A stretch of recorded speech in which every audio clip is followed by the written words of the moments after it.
You're welcome to Excellent Simplified Tutorials. Okay, so we'll be looking at the heart. And the heart is part of the circulatory system, right? Now, the heart is referred to as the pumping device, the pumping machine of living things, of animals, the pumping machine. Now, how is blood pumped? You know, blood is always circulating around our body, right? Good. Now, the heart is located between your two lungs. That's where the heart is located, between your two lungs. Now, this heart here, if you look at it, we know the human beings, mammals, we have four-chambered hearts. We have four-chambered hearts. Now, I can divide this heart into two parts. The lower part and the upper part. The lower part, I can look at it as the ventricle, while the upper part as the what? The auricle, or you call it atrium. Like you call it auricle, or you call it atrium. So the upper atrium and the lower ventricle. Good. Now, how does blood get into the heart, flow from the heart to different parts of the body? Now, the oxygenated blood, that is blood without oxygen, right? Blood without oxygen. The oxygenated blood from different parts of the body. You know, when you're doing exercises like this, you are doing exercises, I'm talking like this, I'm using up the oxygen there. So what the blood in my tissues now, in my muscles around me now, they are deoxygenated without oxygen. But the blood needs to be oxygenated. The blood needs to be with oxygen. Now this deoxygenated blood from different parts of the body, we go to, now first, the oxygenated blood moves into the heart, right?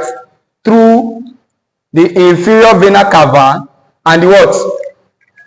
And the what? Superior vena cava. This is superior vena cava and this is inferior vena cava. So blood, the oxygenated blood moves into this now, the inferior vena cava and the superior vena cava, into where? The right auricle, right? The right atrium. Now when it gets to the right atrium, there will be a contraction that will make the blood flow from the right atrium into the right ventricle. Into the right ventricle. So now, but we said there is a demarcation between the right atrium and the right ventricle. Just imagine there is nothing separating here. Then blood can move back, right? At any time, blood can decide to say, okay, me, I'm tired of moving this way. Let me go back. But something divides the right auricle from the right ventricle, and we call that what? Tricuspid valve. Take note of this, it's always coming. Tricuspid valve separates the right atrium from the right ventricle, and it prevents backflow of blood. Prevents blood from flowing back. Now, as the blood gets to the right ventricle here, the right ventricle will contract and pump the blood to where? The pulmonary what? Artery, right? To pump the blood to the pulmonary artery, and the pulmonary artery is leading out of the heart. It's going out of the heart. Now, the pulmonary artery will divide into two. This is the pulmonary artery branching into two. One leading to the right lung and the other leading to the left lung. Remember, oxygenation of the blood will take place in the lungs, right? It is in the lungs that the blood can be oxygenated. Is it not? It's the lung that is involved in breathing now, gaseous exchange. Taking in oxygen, giving out of, the lung is the center there. So the deoxygenated blood from different tissues and organs is sent to the lungs. And how is that done? We said the deoxygenated blood first passes through where? The superior and the inferior what? Vena cava, right? Into the where? Right atrium or right auricle. Now in the right auricle now, it's moved to the where? Right ventricle. And we said that the right atrium and the right ventricle are separated by what? Tricuspid valve. The right ventricle will contract and pump the blood to where? Pulmonary artery, right? And the artery, the pulmonary artery, sends the blood from the heart into the two lungs. Is it not? Good. Now the blood is now in the lungs.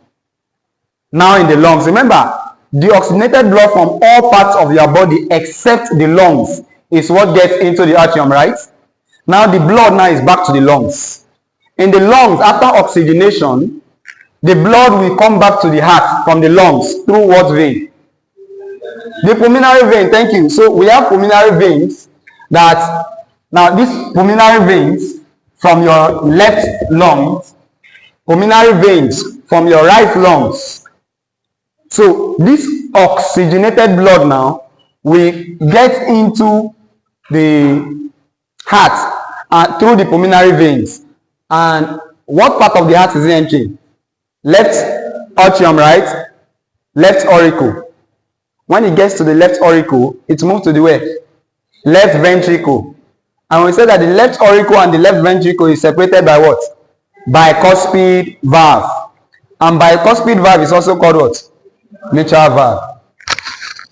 It's also called mitral valve. Good. Now, as the blood gets to the left ventricle will contract again. As it contracts, it will pump the blood to where? The aorta, right? It will pump the blood to the aorta, and the aorta divides. The aorta divides, as you can see, divides into different parts of the body. So the blood will go into circulation again. This is how the blood works. This is how the heart works. I will recap that again. But before then, we said that among the left ventricle and the right ventricle, which one is thicker? Left ventricle is thicker, right? Do you know why? Blood that is coming into the aorta is coming with a very high pressure. So if this thing is not thick, it cannot withstand the pressure. So the left ventricle is thicker than the right ventricle because the blood passing here is of a very high temperature compared to the one passing here. This is passing with at around 105 millimeter mercury. Very high pressure. So if this is not thick enough, it cannot withstand. So this is thicker than this. First, we've said, if you eat food, after eating food, say something like this.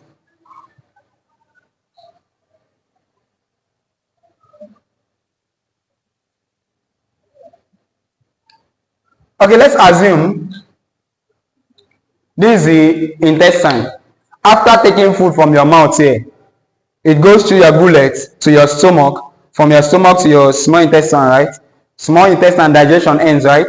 Digestion normally ends in the small intestine, is it not? Then the nutrient is absorbed into the bloodstream. That nutrient into the bloodstream, that stuff there is the oxygenated blood. If you are doing exercise, the oxygenated blood. Have you ever seen, you've done exercise and you feel pains in your muscles? Do you know what's happening there? Accumulation of lactic acid. There is what we call glycolysis. Glycolysis, you're breaking down glucose to release energy, pyruvate. 2 molecules of pyruvate. Now, as you break down glucose to get pyruvate as the end product, that pyruvate, if there is oxygen, the pyruvate can undergo what we call oxidative decarboxylation. You can break down pyruvate to acetyl-CoA. This is what I mean. This is pyruvate. Pyruvic acid. If there is oxygen present in the cell, at that point where you have pyruvate, this will undergo oxidative decarboxylation. Decarboxylation means removal of what? Carboxylic acid group, right? You and coenzyme A group will come in and you form acetyl-CoA. This acetyl-CoA can go into the Krebs cycle, TCA cycle to generate more energy. We'll talk more about that later. But the fact here is, if there is no oxygen, this reaction cannot take place. If there is no oxygen, pyruvate instead will be reduced to lactate. Instead of being converted to acetyl-CoA so you get more energy, it will be reduced to lactate. And lactate will accumulate in your muscles, in your joints, causing that pain. Now, the heart of the muscles in your heart cannot accumulate lactate. Yes. The muscles in your heart cannot be tired. What type of muscles are found in the heart? We call them what? Cardiac muscles, right? Unlike other voluntary muscles, unlike voluntary muscles, it cannot experience fatigue. It cannot be tired because it cannot accumulate lactic acid. It's when you accumulate this lactic acid I'm talking about. You'll be tired, your joints.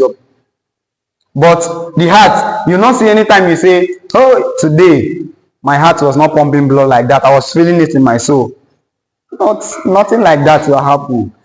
Like you're feeling that your heart was not pumping blood like that because the muscles are weak.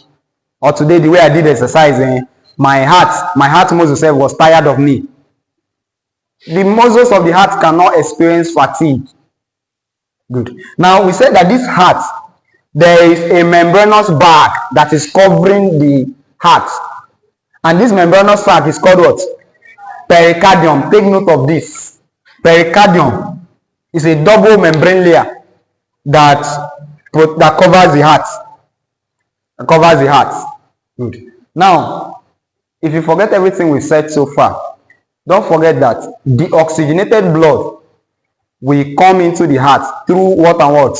Superior and what? Inferior vena cava. And from there it will go to where? The what? The what? The right atrium, right? And from the right atrium to the what? Right ventricle. And what separates the right atrium and the right ventricle? Tricuspid valve. Now, from there, from the right ventricle, it will, as the right ventricle contracts, it will move to where? Pulmonary artery, right? And it will be sent out of the heart to the two lungs. In the two lungs now, oxygenation will take place. Remember, the heart is found between the two lungs, is it not? Oxygenation will take place now, and the blood will now return back into the heart through the what? Pulmonary veins, right? Pulmonary veins. And through the pulmonary veins, it will enter where? Left atrium, right? And from the left atrium to the where? Left what? Ventricle. And the left auricle and the left ventricle is separated by what? Bicuspid valve, or the what? Mitral valve. Now, from the left ventricle, now contraction will pump the blood to the what? Aorta, right? And from the aorta, the oxygenated blood, which our body needs now, will be sent into different parts. You see why it is important? Our body, the tissues, organs need oxygenated blood. But when the heart supplies that oxygenated blood, as you are doing you're carrying out your daily activity, the oxygenated blood will be converted to deoxygenated blood. The deoxygenated blood will return back into the heart. From the heart to the lungs, oxygenation takes place, returns back to the heart sends it back into circulation. That is how it works. That is how it works. Any question on this before we go on? Artery and vein. Artery and vein. If you look at this word vein, V-E-I-N, is ending with I-N. So anytime you hear vein, in, takes blood into the heart. Artery is looking like out, takes blood away, out of the heart. Is it not? So when you hear vein, vein takes blood into the heart.